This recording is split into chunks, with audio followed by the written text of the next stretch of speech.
Guys, again, it's good to be in Chattanooga. I've made many trips down here as brigade commander, and I promise that this won't be the last trip. I'll try to get back, even just to visit, and I want to wish Terry the best of luck in this new endeavor. And at this time, I want to introduce one of the good guys in SCV. Not that they're not all good, but I met Jerry a few years ago, and he's always been extremely nice to me. The only bad thing I think, his sense of direction apparently is a little bit, he gave this same talk in Knoxville, what was it, 2 months ago? April 15th. And April the 15th, yeah, tax day, how can we forget that? But he had his son with him, so that may be the sense of direction right there. But Jerry is from the Sam Davis camp in Brentwood. He's Chief of Staff of the Tennessee Division Southern Conveyor. Come and talk to us, Jerry.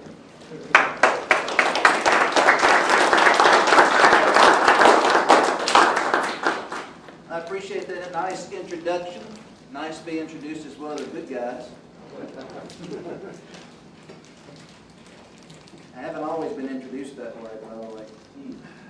It is good to be here. You know how Minnie Pearl used to say, "I'm just so glad to be here tonight. I'm glad to be here." I got stuck way up there on I-24 up there close to Lookout Mountain, and all of a sudden, I've never seen so many trucks. And I thought, we're not going anywhere. And I thought, I hope I make it. And then I made it over here to the road right here in front of the community center, and I thought I'd never find my way back into here. I had to go find a fireman to let me know it was behind the city hall. So we are glad to be here, as Minnie Pearl would say.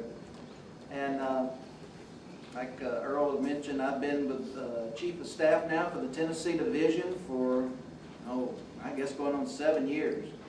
Dr. Bradley kind of cornered me one day over near Dixon, Tennessee when he became the commander, and I've been there ever since. I guess you figure out how to say no, then I won't have to be Chief of Staff again. But hopefully we've been doing all right with it.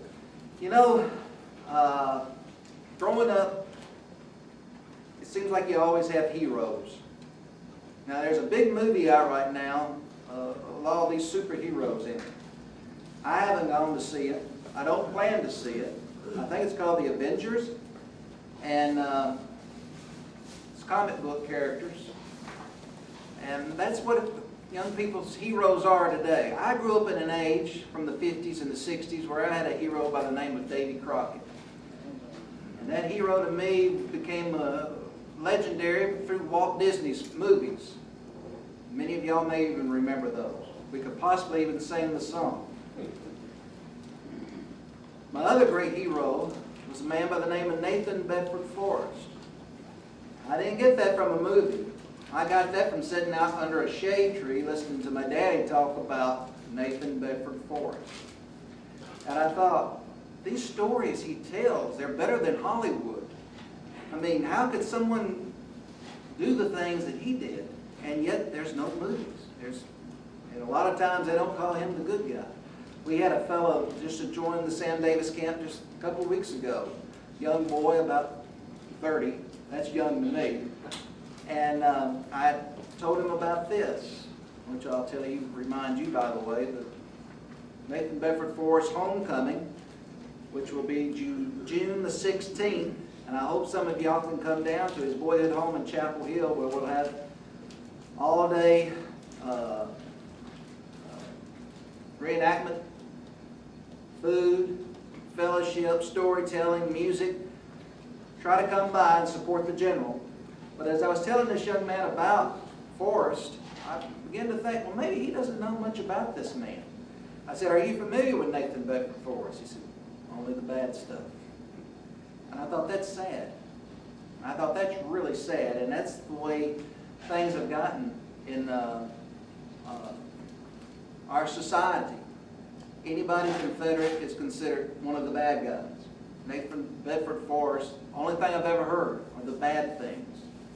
We were discussing, I believe it's with Bob back here, or It's about the Stonewall Jackson, USS Stonewall Jackson, submarine, how there will never be another one of those ships named that again. And what I wanted to speak to you tonight is what I call the mortal side of Stonewall Jackson. You know, some people said this man put his pants on one leg at a time. Don't believe it. This man could actually jump into his pants, pull them up without ever, you know, both legs at one time. No. This man was just like we are. When I was a kid, Uncle Remus would put me to bed with a picture of Stonewall Jackson above my head. Remember the lyrics to that country song? Don Williams had it back in the early 1980s. And it's good to see those heroes' pictures in Southern homes. In our home right now, we could go through, we'd see Robert E. Lee. This picture of Nathan Bedford Forrest hangs in one of our rooms. We've got Robert E. Lee's picture, Stonewall Jackson. Different scenes. Those are our heroes. Had a fella come in from work one time, said, Jerry, come into your home's like walking into a museum. I thought, that's a compliment. But I want to take you back, and Earl, like I said, you've heard this, but the mortal side of Stonewall Jackson. So bear with me here for the next few minutes, and we'll look at one of the grandest heroes the South has ever known. It's late night, May the 1st, 1863, inside a region approximately 60 miles northwest of Richmond, Virginia, known simply as the Wilderness. Two men are about to gamble the fate of the Confederacy. One of these gentlemen had an aristocratic background from the Tidewater area of Virginia, a man of impeccable character, his name Robert E. Lee. At his side is a man born in the rough regions of the western mountain country of Virginia. His life had always been a struggle. Being an orphan, he was raised by an uncle who was the opposite of Lee's character.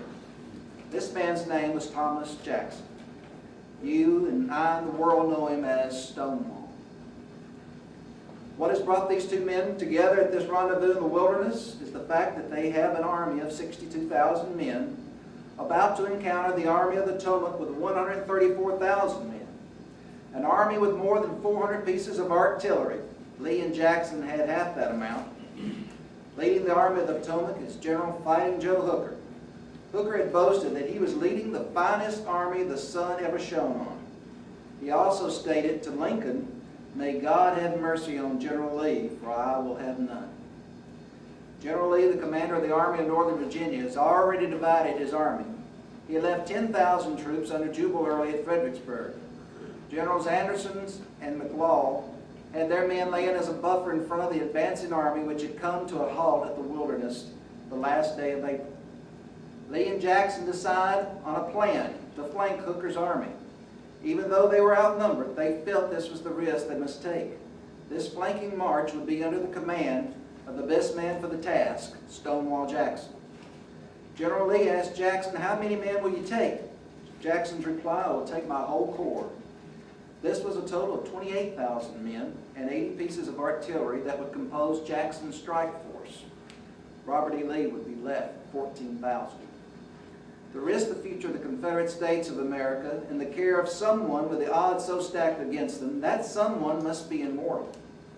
To many people, North and South, this man Jackson had become immortal. Immortality had begun July the 21st, 1861 at the First Battle of Manassas. Today on the grounds a statue stands with Jackson on horseback with the appearance of a superhero. Yes, he could look like one of those Avengers. If you ever see that statue at Manassas, he's sitting on a horse like this with his cape flying in the back, and he actually looks bigger than the horse. Very, very barrel-chested look. On that day in 1861, the battle had not gone well for the South. Jackson arrives later in the day with just over 2,600 men. He scouts the land to form the best line to receive an attack. He watches Southern men and boys fleeing from the Union Army led by General Irvin McDowell. During this chaos, General Barnett B. of South Carolina sees Jackson and tells him, "General, they are driving us." Jackson looks towards the enemy with determination in his face and responds to General B, "Sir, we will give them the bayonet." General B returns to his men and cries out, "Look, men, There's Jackson standing like a stone wall. Let us determine to die here and we will conquer. Follow me. General Barnard B. would die there. He gave to the Southern cause not only his life, but also the most famous nickname in American military history. As the battle rages, Jackson's line holds.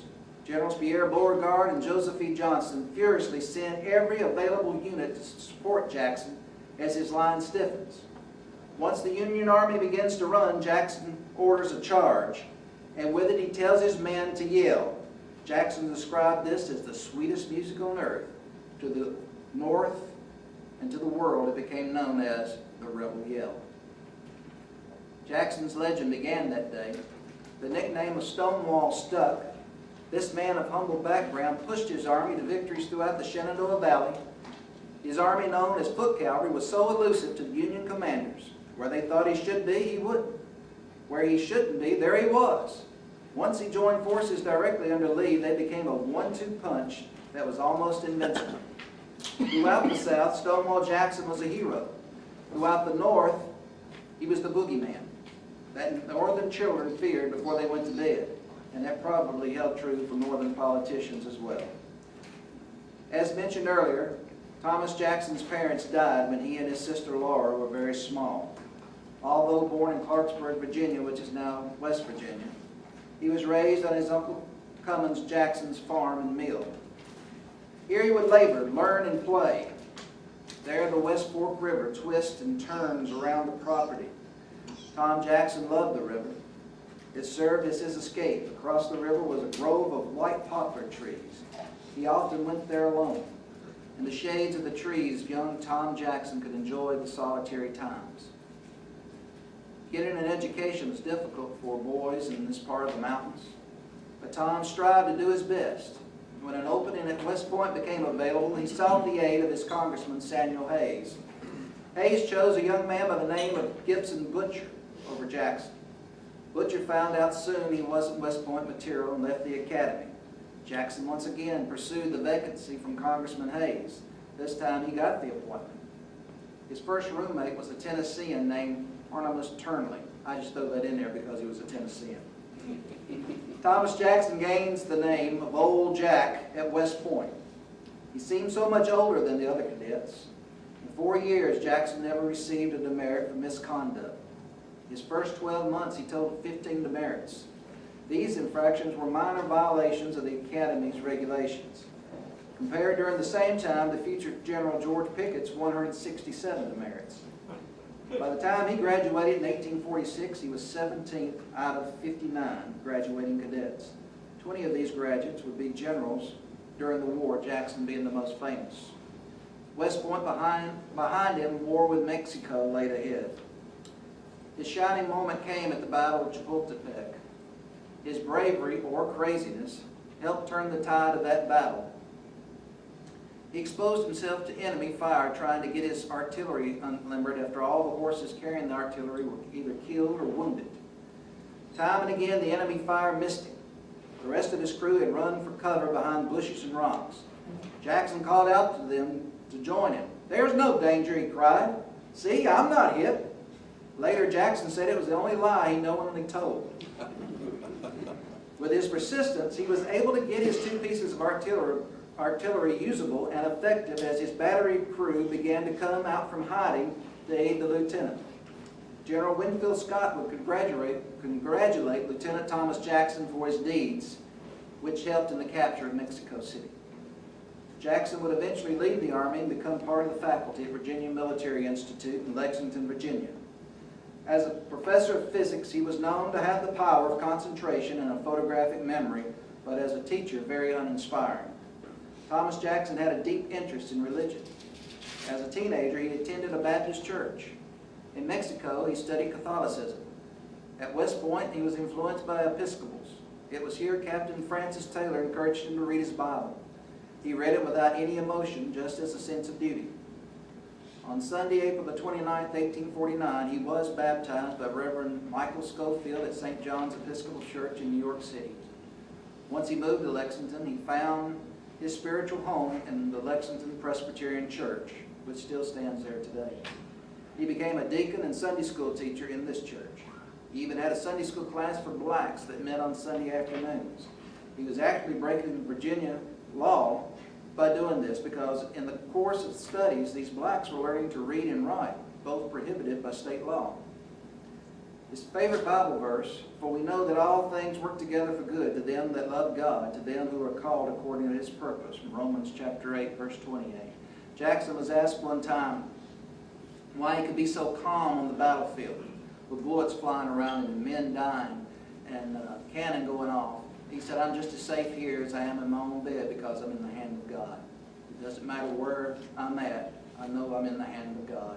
And that's one reason this verse was so precious to him, for all things work together for good to those who love God. The physics professor of VMI, also known as Tom Fool by many of the cadets, would find a bride, Eleanor Ellie Junkin. They would marry August the 4th, 1853. Their time was short. Ellie died giving birth to a stillborn son on October the 22nd, 1854. The death of his wife and child devastated Jackson. It was a long recovery for him. He remarried July the 16th, 1857. His new wife was named Mary Anna Morrison. She was once quoted saying that she would never marry a Democrat, a widower, or a soldier. With her pledge of I do, she married all three. Stonewall Jackson bought a home on Washington Street in Lexington for $3,000. It sits on a quarter acre even today.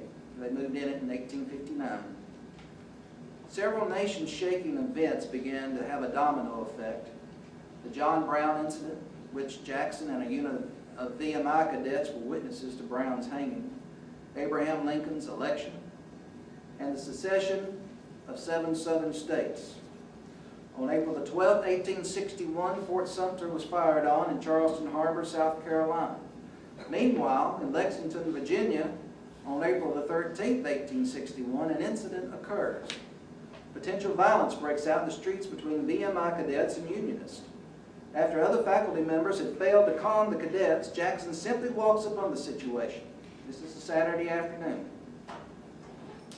He walks up without saying a word, looks at the students, these cadets, it's going against these Unionists, and it says he simply gave them the look. You ever got the look? Your mom ever give you the look? I know my wife can give me a look. Pat Summit's got the look. You have to have some kind of respect behind when you stand there and give a look. Jackson had it. The look stabilized the crisis. The VMI student body was then sent to the dining hall. Again, the administrative leader spoke to the cadets, but they asked Jackson, "Would you speak?" Jackson, well, this is like a Saturday afternoon. He had no business being there. He was off duty. This is his day, this part of his weekend. He gets up and he tells the student body, he says, "Military men make short speeches. And as for myself, I am no hand at speaking anyhow. The time for war has not yet come, but it will come, and that's soon. And when it does come, my advice is to draw the sword and throw away the scalpel." Jackson returned to his seat. The hall exploded with loud cheers and shouts. "Hurrah for old Jack!" Years later, his wife Anna said he deplored the collision most earnestly. He believed that patriotic statesmanship might have averted it.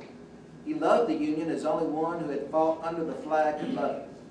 He would have died to have saved it in its purity and its just relations, but he believed that the constitutional rights of the states had been invaded, and he never had a doubt as to where his allegiance was due. His sword belonged to his state.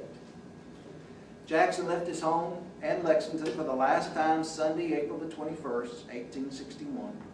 From here, many a march would he lead, many battles he would fight, many campaigns he'd be engaged, many victories would be had. There would be scares, there would be setbacks, but in the hearts and minds of the Southland, this man, Stonewall Jackson, was immortal. All of this accomplished in 2 years.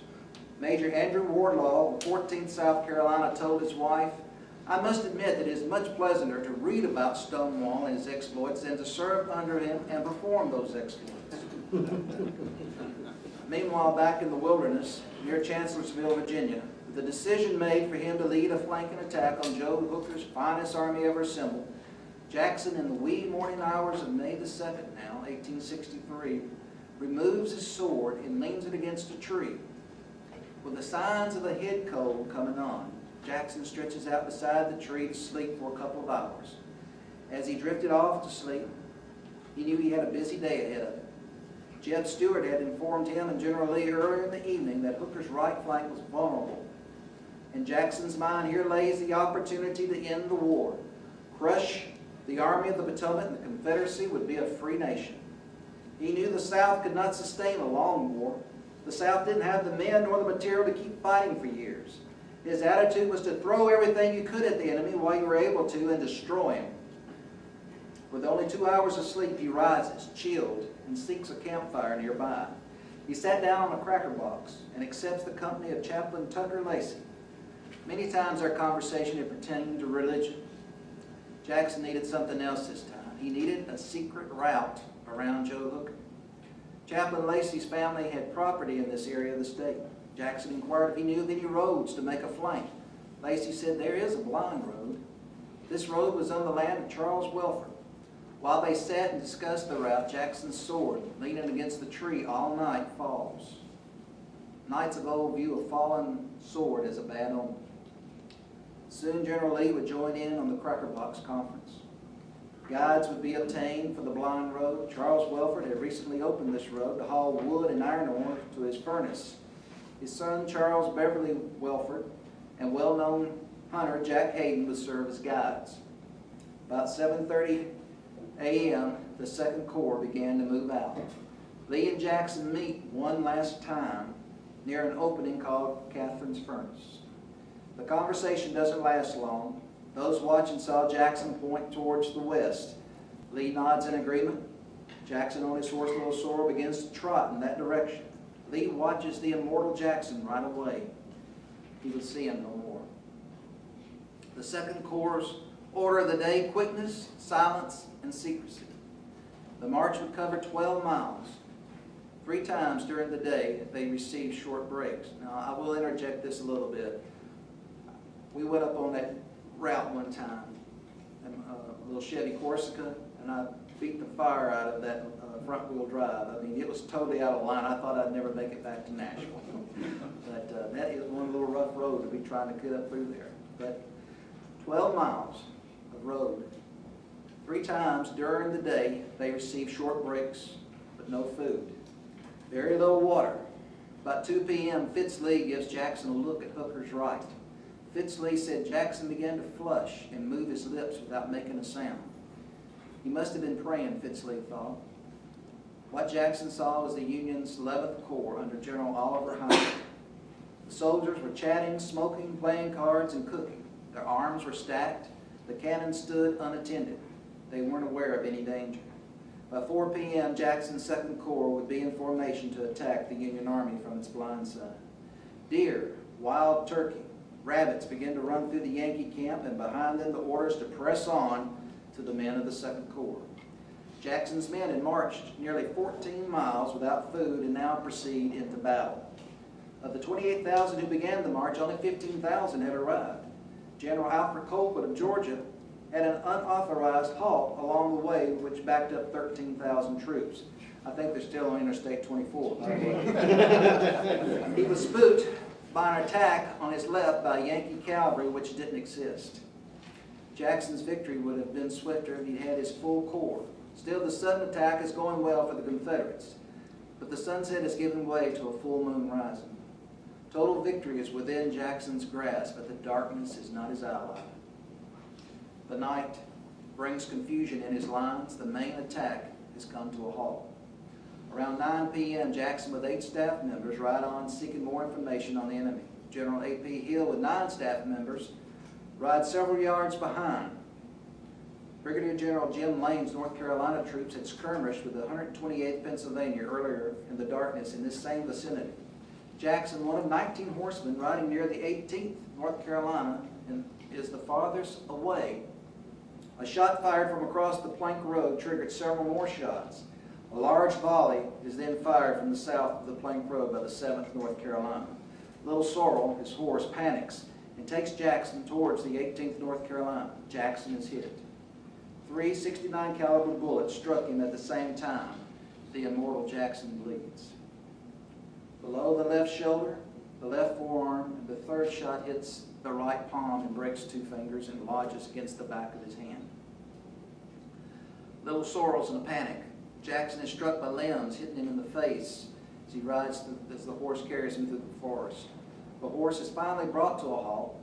4 Jackson staff members are killed and 3 are captured. It was a long ordeal to get Jackson behind the lines to safety. Men trying to carry him out of harm's way on a litter kept dropping him, creating even more pain.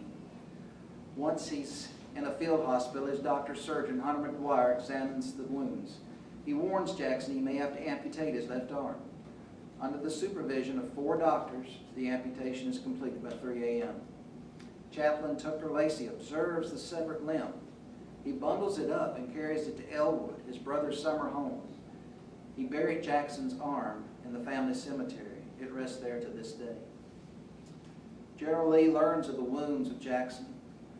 Lee informs Chaplain Lacey, "Give General Jackson my affectionate regards and say to him he has lost his left arm, but I my right arm." Think about it. Lee only took the offensive one more time in the war, and that was at Gettysburg. He had lost his right arm, the offensive punch of the immortal Jackson. Lee also suggests to move Jackson to Guinea Station. It was the current railhead of the Richmond, Fredericksburg, and Potomac Railroad. Here he would be placed until strong enough to be transported to a hospital in Richmond. Guinea Station was around 27 miles east of Chancellorsville. Jackson's placed in an ambulance and carried there. Men moved rocks and limbs from the road to make the ride as smooth as possible. He shows improvement from the wounds during the week. By Thursday, pneumonia sets in. His wife Anna with their daughter Julia comes from Richmond to see her dying husband. Mortality has taken over. She is told by Dr. McGuire on Sunday morning, May the 10th, that the general will not live out the day. She feels he must know. She tells her husband, "Today you will be with our Lord Jesus." He responds, "I prefer it." As the day lingers, prayers are prayed, scriptures are being read, hymns are being sung. Jackson drifts in and out of a coma state. By 3 o'clock, the general is shouting orders. "Push up the column. Hasten the column. Where's Pendleton? Tell him to push up the columns." Visions of combat are passing through his mind. Then suddenly, the vision changes. His last words, "Let us cross over the river and rest under the shade of the trees." Tom Jackson's home. Some historians have speculated what river was he referring to. Was it the Potomac? Was it the Jordan? I think in his last moments he went back to that West Fork River as a little boy at his Uncle Cummins' farm. His desire to escape again to that sanctuary in the shade of those poplar trees across the river. I thank you for your time, your attention, for listening. I appreciate it. And if you want to take a few times for a few questions or comments. Did they ever discover the soldier that shot Jackson? I'm sure they did not. Like I said, it was a large volley. They had been, Lane's men had been encountering 128th Pennsylvania, right in that vicinity earlier in the evening. You count, Jackson has 8 members, A.P. Hill has 9. You almost got 20 men on horseback coming through there. They're behind the lines. And it's like cavalry coming in. And they just hear the sound of hoofbeat. And that's why they begin to fire. To know which one actually did, we don't know. We do know it was one of those shots fired. There's 3. Didn't you say that he was hit with 3 rounds nearly at the same time? Exactly. That would had to have been 3. At least 3 feet. That's right. That on black rain would appear to be blue. But in the darkness itself, you know, these men coming up, and even though he was the farthest away, He was still hit 3 times, like you said. Question, were any other people hit Yes, out of that entourage? yes. Of his own staff, 4 of them were killed. And probably some of A.P. Hill's men were killed as well. I know 4 of Jackson's was killed and 3 were captured. You mentioned earlier about the submarine. That submarine was one of the first Polaris submarines that was built in the 60s. And another submarine was named the Robert E. Lee. And those names will probably never be used. And will probably never be in a Confederate museum either. Anything else? Is the statue that they've got, is that on the national battlefield? Yes, it I mean, is. it is part of the National Park Service. I thought that they had, at some point, said you could not have a statue of an individual. That must have been after he got put up. I can't think of another statue of any individual. Now, you go to Gettysburg, there's statues of folks all over the place, and just about all the Yankees. You got one of General Lee there, and they've got one now at Longstreet. And it's kind of an obscure area of Longstreet, but there's statues of Yankees all over that place at Gettysburg. But General Jackson's statue is at Manassas, and there's several more statues in the state of Virginia of General Stonewall Jackson, including one at the Capitol and on Monument Avenue in Richmond. Seems like I heard somewhere that when he was the professor at the university, that he memorized every morning. He memorized every lesson every day. He would take a chair the night before and set it up against the wall. If you go into his home today, there's still a chair facing the wall that he wanted no conversation with his wife. She loved to play the piano, no music. He would sit there facing the wall, memorize everything in his lesson for physics, and the next day give it in class verbatim. Now, if one of those students, one of those cadets, asked him a question, he would answer the question, but he would go back to the very beginning of the lesson, just like you hit rewind on a tape, and begin at the very first, because that's the only way he knew it, was to have it memorized. So those cadets learn real quick, don't ask him a question. We don't want to go through this any longer than we have to. But yes, Jackson's on a $500 bill along with George Washington. $500 bill today is worth as much as the United States $500 bill. It's just a piece of paper. Any other questions or comments? Another statue is at his gravesite in Lexington. There's also one at VMI. But the one at Lexington I want to tell you about because he always had a fondness of fruit. And the legend began that they saw him sucking on a lemon, I think at Manassas, and it became legendary that old Jack likes lemons. He did like lemons, but his favorite fruit was peaches. His second favorite was watermelon, and then it was lemons.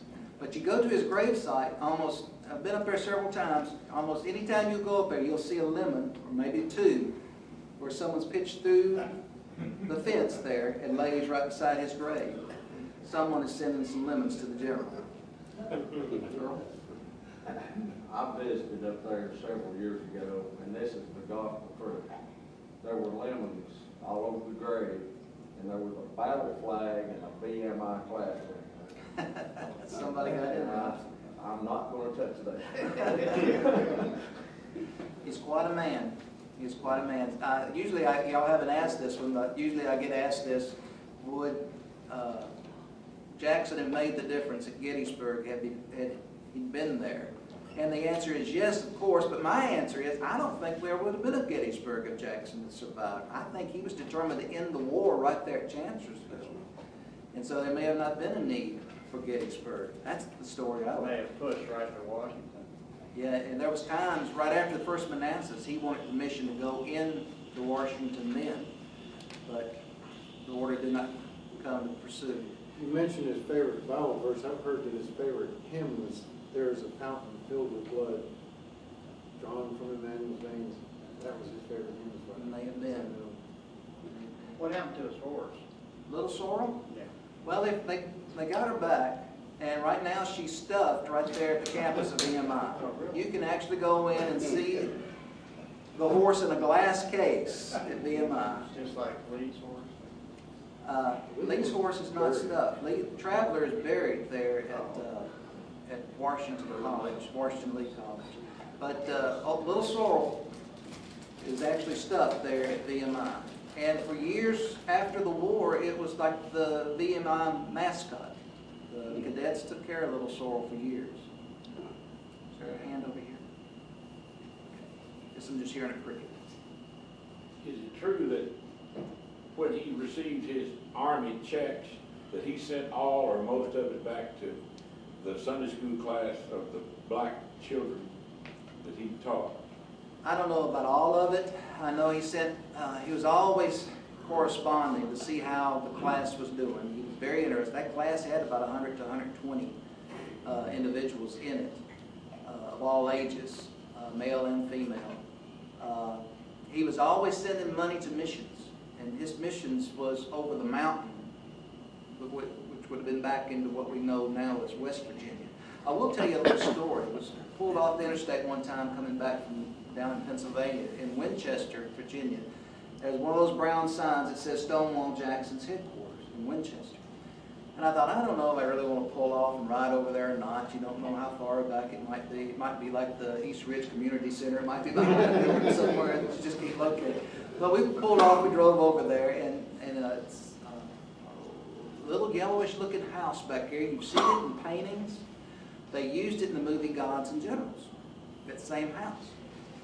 The colonel who lived there, his last name was Moore. He was on Jackson's staff. And when he was in that area, he let Jackson use that as his headquarters there in Winchester. Well, we went in to visit, and there was two men from the SCV up there. And the reason I thought of this was the West Virginia reference. They still don't claim that West Virginia exists. It's still Virginia to them. And these two SCV guys are giving a nice tour, just very informative, very glad to see somebody to drive off the road and come by and visit with them. And everything in the house looks authentic to the time. But I'm standing there and I guess the parlor there, and I look up in the corner and I see these two guys pictured in a photograph up there in the corner. The two guys is talking to me. But there in the middle is Mary Tyler Moore from TV. I said, that looks like Mary Tyler Moore. That is Mary Tyler Moore. And I said, what's she doing in the picture there? Oh, this was her great-grandfather's home. And she paid, you see this wallpaper in here? It's authentic to the time. She paid to have this whole room redone to the 1860s. She paid for it. And I thought, well, there's a true daughter of the Confederacy. One you don't think of, Mary Tyler Moore. Now, you won't hear that broadcast anywhere, but because you go off the beaten road sometimes, you find out some little tidbits like that you won't get anywhere else. So, anything else? If not, I'll close. I often heard he was real hard on his subordinate officers. Is that true? It's very true. The higher rank you were, the harder he was on you. Generals that were under him, A.P. Hill, different ones, he was very hard on because he expected a lot out of those people. Generals, colonels, if it came down to privates, he didn't expect so much. But if you were an officer, he expected you to conduct yourself as an officer, act like an officer, and be an example for these other men. So that's why he was hard on them. Did his soldiers down in the ranks, did they honor him highly? Oh, they loved him. They loved him. That was one of the orders, the quietness of the day that they were making this flanking attack. It was nothing unusual for Jackson to ride by and they just shout and scream. And the order had been passed through the ranks, Jackson's coming to be quiet. And then they would come by, they would casually salute. He would give a little tip of the kitten. But there was no screaming or hollering, which was unusual. The same went for Lee. If you remember the scene in Gettysburg, in the movie, where, what's the name of the guy that played Lee? Martin Sheen. He looks so surprised when all these reenactors are cheering him on because he's in the character of Robert E. Lee. It's my favorite moment in that movie because it's one of the saddest movies there is. We still don't win. But they cheer and they surprise Martin Sheen in that scene, because those guys don't love Martin Sheen. They love the character of Robert E. Lee. And that's the same way it was with Stonewall Jackson. They loved their leaders. My son-in-law went up and was going to, thinking about going to VMI, and he and his father went up there, and they said that the cadets that Jackson had led at Manassas, they lost. That to today, when they bring all the corps out of the Sally Ports, they come out for a parade, they still call out those missing cadets' names. There was an engagement of the Battle of Newmarket in 1864. A lot of those cadets were engaged there. One of those that was killed was Thomas Jefferson's great-grandson. And those cadets, they brought those back and buried them there at the end. Gentlemen, I appreciate it. Appreciate again your time.